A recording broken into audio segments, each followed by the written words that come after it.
বনরে বুলো অতি নবরঙ্গে শ্রীরাম বলন্তি গো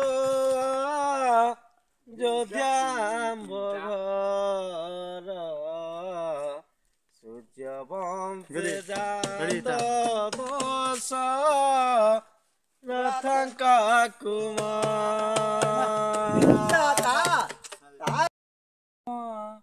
মাঝে বলন্তি বচন গো বলন্তি বচন শ্রীরামচন্দ্র করমুকিলা দাস জন গো দাস জন দাস জন হই যে রাবণ বাণী শুনি মারিচ কই যে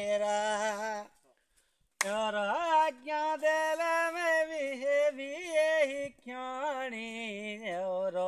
আজ্ঞা দেলে যা শ্রীরাম বলন্তি তু গো শুণ নারী বর গত শুণ না রে বর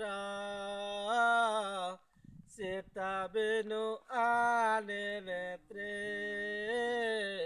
ন পড় ই মোরা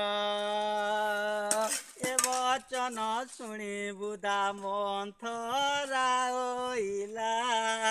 जोड़ी कर बेणीण जे कोई के कहिला देखो ए लंकार